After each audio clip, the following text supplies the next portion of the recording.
আমি আজকে আবার একটা সাকসেসফুল কেস নিয়ে ভিডিও করতে চলেছি। ইনি অনেক সমস্যা নিয়ে এসেছিলেন, যা হোক আজকে উনি প্রেসক্রিপশন নিয়ে আসেননি, তো ওনার মুখ থেকে আমি শোনাবো। আচ্ছা, আপনি কোথা থেকে এসেছিলেন, কতদিন আগে এসেছিলেন, আর কি কি সমস্যা নিয়ে এসেছিলেন একটু প্লিজ বলবেন। আমার বাড়ি সন্মতিনগর সাইদাপুর গ্রাম। আচ্ছা।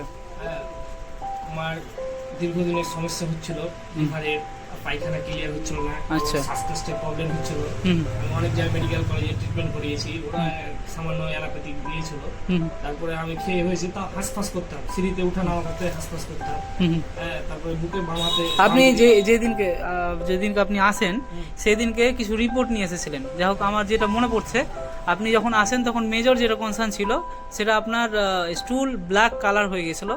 তার মানে তার সঙ্গে যেটা রিপোর্ট আপনি নিয়ে এসেছিলেন যে ফ্যাটি লিভারের সমস্যা ছিল, তার সঙ্গে কোলেস্ট্রল, যা হোক গুড কোলেস্ট্রল কমে গিয়েছিল, আরও যে সমস্ত আরেকটা বড় যেটা সমস্যা, সেটা অনেক দিন থেকে আপনি অনেক যখন ন্যাশনাল হোমিওপ্যাথি মেডিকেল কলেজ বা আরও অনেক অ্যালোপ্যাথি মেডিকেল কলেজেও ট্রিটমেন্ট নিয়েছেন।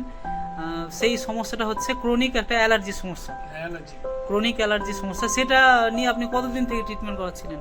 আমি প্রায় 7 মাস থেকে সল্টলেকের homeopathic Salt Lake national homeopathy medical কলেজে করাচ্ছিলেন?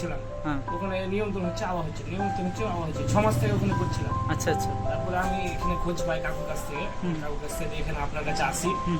আসার পরে ওই যে মেডিসিন বা আপনাদের যে চার্ট ছিল, মানে আমাদের যে রয়েছে, হ্যাঁ, নিয়ম অনুযায়ী খাওয়া দাওয়া বা যেসব, একটা আমার তো বেশি মেডিসিন চলেনি, একটা দুটো ছিল, আচ্ছা। বেশি ছিল না। তাতে যা আমি সুস্থ পেয়েছি, অনেক অনেক মানে বলে বুঝে তার মধ্যে। আপনার কতদিন হলো ট্রিটমেন্ট নাও? আমার এখন 2 মাস হলো। 2 মাস হয়েছে। এর আগে 1 মাস আগে এসেছিলাম, এখন আবার 1 মাস চলছে। আমি সামথিং মানে 2-2.5 মাস এইরকম হবে? হ্যাঁ, হ্যাঁ, এরকম সমস্যা হবে। এই 2.5-2 মাস আমি যদি বলি, আগে তো অনেকদিন ট্রিটমেন্ট হয়েছে। আপনি মানে ফিজিক্যালি বলুন বা আপনার নিজস্ব যে ডেলি লাইফ বলুন, সেই দিক থেকে বা ডিজিজ পার্সপেক্টিভ বা ডিজিজ যেই ছিল, যে সমস্যাগুলো ছিল, সেই দিক থেকে যদি বলি তাহলে কতটা ইমপ্রুভমেন্ট এসছে? মানে অনেকটা বডি হালকা, এনার্জি সব দিকে, মানে আগে খিটখিটানি মেজাজ হতো, ভালো লাগতো না, এনার্জি পেতাম না, আর রাগ হয়ে যেত মাথায়, মানে কেমন লাগতো, ঘুমটাও ঠিকঠাক হতো না। এটা করার পরে আমার ঘুম এবং স্বাস্থ্য খুবই ভালো, হালকা, মানে ওভারঅল আপনি খুব ভালো রয়েছে, ফিল করতে পারছি। আচ্ছা আচ্ছা। ঘুমও খুব দামি হচ্ছে, আগে মানে হতো না, একটু হতো তাও ঘুম ভেঙে যেত।